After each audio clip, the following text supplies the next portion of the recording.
is Dr. Elissa with Pelvic Floor for Moms, and today we're talking about returning to running postpartum. So we're going to talk about when you should consider returning to running, exercises to think about ahead of time to make sure that you're checking off like that strength box, preparing your body right before a run, and then also some running drills that might help decrease symptoms, so like incontinence and things like that. So first of all, when you go to your OB postpartum and you get that 6-week checkbox of like, okay, return to activity, in my book, that does not mean return to running. I want people to wait at least 12 weeks postpartum to return to running, regardless of how you feel, because studies suggest that they're at 12 weeks or before 12 weeks, there's still inflammation in those pelvic floor tissues. So no matter how you feel, we still want to just give the body the optimal time period to heal in, because maybe that's 6 more weeks that you aren't running for, which is a real bummer, but it's 6 weeks in the whole span of your life, and if we do damage or set yourself back in that 12-week period, you're going to be upset with yourself. So just wait the 12 weeks, do some of this prep work instead, so that your body is ready to go and strong and stable when you get started. That being said too, at 12 weeks, you should be completely asymptomatic if you're going to consider running. So that means no pain, no back pain, no SI joint pain, no pubic pain, anything like that. No incontinence, no pelvic floor heaviness, none of it. You should feel really good, no symptoms. If you're having symptoms, then you need to do some more of this like pre-work pelvic floor stuff before you consider running. If at 12 weeks you do go to run and you notice that you're like squeezing your pelvic floor so that you don't pee or something like that, that is also a no-no. You should not think about your pelvic floor while you're running. It should just respond to every time you land. It should contract and do its job. You shouldn't have to be like, okay, pelvic floor, let's squeeze and hold things in. You're going to create bigger dysfunction long term if you're overly squeezing things. So again, we need to do this pre-work to prepare your body so that it can just, pelvic floor can do its job and come along with you. So those are the things that we're thinking about in our consideration of returning to running. The next thing I want to talk about is exercises that you can do to help prepare your body. So I ideally want people to be able to do these exercises and do the appropriate time and reps and form well before they return to running, meaning that you have the appropriate strength and stability to run safely without getting injured. So first one of those is a plank. So I'm going to walk through them. I'll show you all. I'll show you some mistakes that people might make sometimes so that you can try to do your best on these exercises. So first thing I want you to be able to do is a plank. I like elbow plank because my wrist can't do otherwise, but elbows or straight arms is fine. I want you to be able to hold for at least a minute. Now I don't want your back arching. I don't want your tush up in the air. And then the other thing that, even if your pelvis isn't falling towards the table, a lot of times people's back is just really archy. We want to make sure that when you're here, you're using that nice TA, that nice lower abdominal engagement. We can get abs and glutes on at the same time to help support that pelvis in a neutral position. So you want to make sure that you can hold that position for a whole minute well, again, before returning to running. So that's one. The next one we want to be able to do is a side plank. I like to stack one foot in front of the other. We can exhale and get that nice pelvic floor low ab engagement first, pushing up into that tall side plank. Again, we want that neutral pelvis, so we don't want your butt sticking back. We want that pubic bone kind of drawn up towards your nose a little bit. Nice TA engagement. 30 seconds, both sides. The next one we want to be able to do is a single leg bridge. So I've done different things with this. We can just think about being able to do 10 reps up and down, or we can do a 30-second hold. But regardless, when you push up into that single leg bridge, I want to make sure that we feel a lot of glute activation and not too much hamstring. So sometimes ahead of times I will have people exhale, engage, get that pelvic floor low ab, squeeze that glute first, push down into the table with your heel, and then lift to make sure we have nice glute. And then we're wanting to make sure that that pelvis stays nice and level, so that like your pelvis isn't dropping this way as you're holding. You're staying nice and high, that your back, is reasonably far off the floor and table. And then the other thing I'll see people do is use their low back a lot. So they end up with a big arch in their low back, which means we're using a lot of those back extensors. We want to make sure, again, that we keep that neutral pelvis. So sometimes you're not going to push up all the way onto your shoulder blades. We're going to keep it a little bit lower, pull that pubic bone up so that my spine and my back is nice and neutral. I'm using those glutes. I'm not overusing my low back. And then again, single leg position there and maintaining that positioning for 30 seconds or 10 reps. So single leg bridge. Then we want to be able to do a single leg squat. So I'll show you on the side. We want to be able to do 20 reps on both sides. I always use a kickstand leg.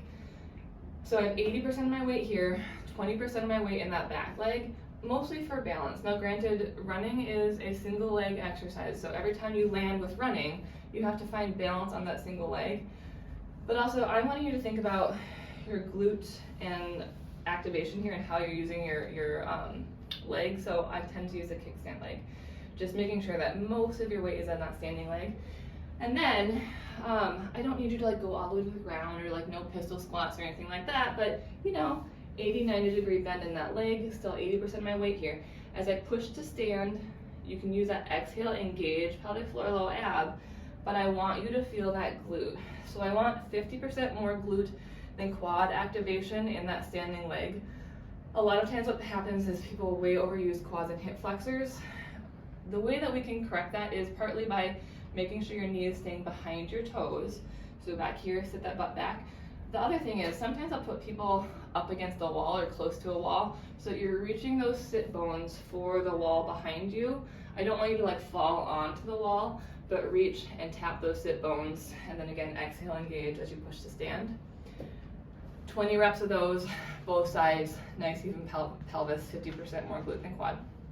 And then the last one I want to be able to do is a single leg heel raise. Ideally you do it without support. I feel like I'm gonna fall over if I don't. But pushing up onto that heel, full range of motion. And then again here, finding a good balance, because ultimately running is a single leg activity, so we need to make sure that we can balance in that single leg position. The other thing too with your foot is that a lot of times people end up pronating when they run, so their knee drops in, their arch straps in, and if we're pronating a ton, that's going to negatively impact how our pelvic floor functions. Our foot and our pelvic floor are very connected. So we want to make sure that the knee stays tracking over your second and third toe, not dropping in. And then so as you go to push up into that heel raise, you're staying in that sort of position. You're not letting that arch drop in, things like that. The other thing you can think about is putting like a quarter underneath your big toe and trying to press through that quarter to make sure that that weight is staying where we want it to. So 20 reps, both sides, with good form. So those are the 5 exercises that I want you to be able to check box, yep, I can do those effectively before you return to running postpartum. Looking at my post-it note here. So if you feel good on those, or at least while you're working up reps and form on those, we can think about doing some plyometric, loading into some jumping kind of stuff before we go for like a long run. So some of the things that you can try and play with and see how you feel symptomatically, meaning no leaking, no heaviness, no pain during, no pain afterwards, all of that kind of stuff is some plyo stuff. So the things we can think about is, first of all, just a hop in place. Again, running the single leg activity, so we want to make sure that we have good core activation, nice stable pelvis. I'm not squeezing my pelvic floor, and again, my pelvis isn't dropping as I'm landing each time. Single leg hop, a minute both sides is nice. A jog in place, jog for a minute. Again, we're just kind of replicating that load, and we just want to make sure that you're not squeezing, you don't feel like you're going to leak, it's not heavy, that kind of thing. 1 minute jog in place. We can also do like a running man, so this sort of thing. Here we can practice a little bit more of using that breath work to help pelvic floor engage. So we can exhale with every rep, and that exhale, if you've practiced that diaphragmatic breathing and candle breath, that exhale should help facilitate that pelvic floor to activate effectively, so we're not having to squeeze it, it just does its job effectively. So Running Man, do it a minute both sides. Another nice plyometric one is a little skater hop. So I like a hop and hold, so that when you get there, you're finding that balance and holding that balance. Hop and hold for 2 seconds maybe, and then hop again. You can go further than I'm going. But hop and hold, 2 seconds, hop and hold. And again, using that breath work, I would use that exhale as you go to push off. So exhale, push. That kind of thing. So again, we're looking for no symptoms. The other thing too is we've talked about those glutes. We want those glutes to help support our pelvis and pelvic floor while we're running. So when you're doing that skater lunge, skater hop kind of thing, pushing from that glute. Push from that glute as you use that exhale, okay? So again, those are some drills that can be nice to help prepare your body for loading and that kind of thing, using the breath work, using the glute activation, finding that core activation, so that all that stuff just kind of comes along when you're running and you're not having to think about it, okay? Okay, so if you've checked all those boxes and that stuff all feels really good and you're like feeling ready to run, we can think about activating glutes and pelvic floor a little bit before you run, just to fire those muscles up a little bit. So the front part of your pelvic floor, more towards like pubic bone, vaginal opening, is going to be around your urethra. That's the muscles that we're trying to activate, so we're not leaking and things like that before you run. So one nice way to activate the pelvic floor that way is doing like a fist squeeze. Now if I'm sitting like this, you can try this at home. If you sit like this and squeeze your pelvic floor, you're gonna feel more of like a backside activation, like more towards anal opening kind of thing. If you sit tall or lean forward a little bit and you feel that pressure under your vagina basically, and you exhale and squeeze, you're gonna feel more of that vaginal activation. That's what we're going for. So you can just do 10 quick squeezes. Contract, relax, contract, relax. Low abs should come with it a little bit. And then if we add a little bit of a fist squeeze, that's gonna help. So we can squeeze fist, pelvic floor, low ab, and relax. Squeeze fist, pelvic floor, low ab, relax. So again, 10 of those before you go run, get those muscles firing. To get glutes to come on a little bit, you can just do those single leg squats that we were doing before. That's a nice one, 50% more glute than quad. Another one I like that I'm gonna do on the door here, or a wall, you can think about a 30-degree forward lean, and then we're gonna go up into a heel raise on that standing leg. You're gonna pull this knee towards your chest as far as you can, and then back down. So as you push up, I want you to think about really squeezing that glute on the standing leg. It should kind of automatically come with a little bit. That's the point of positioning this leg in this way. You almost can't miss it. But again, use your brain to say, okay, glute, fire up, turn on. Again, do 10 reps on the one leg, 10 reps on the other leg, and then head out for your run. So those are some nice ways to warm up a little bit, find some muscle groups. The last thing that we want to think about is how you're running. So there's some drills or some things that we can think about how you're running that is going to help decrease the stress on your pelvic floor and help your pelvic floor accommodate the stress of landing and running. One of those is thinking about how long of strides you're taking and therefore the cadence of those strides. So if you're taking a really long stride and landing on your heel, that's a lot of force that comes up through your leg into the pelvic floor that your pelvic floor has to resist. If we think about taking a little bit shorter step and landing more midfoot with the foot more under your body, it's a lot more force that you're working against.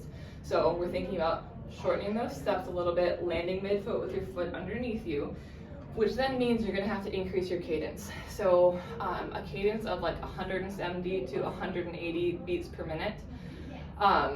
You can find music that's around that cadence too, which might help you figure out how fast it is that you're running, or you could just take on your watch, look at a minute, like time a minute, and just count every step that you take in that minute to figure out how fast you need that cadence to be. Because a faster cadence with a shorter step means you're gonna go the same speed, but it's gonna be less like pressure on your pelvic floor. So we can think about that. And then in that, if we get a little bit more of a forward lean, it's gonna help our glutes do some work, because our glutes are gonna have to help push the ground past us as we run.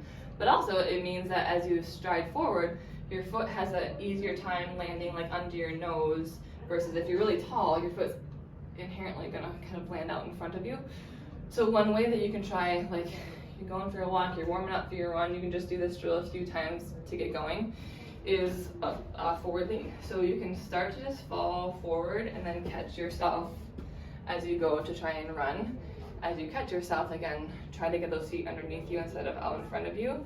So forward lean, fall and catch, do a few strides, stop, do it a few times to get used to that more forward lean position. And again, thinking about using those glutes in that position. So hopefully that helps.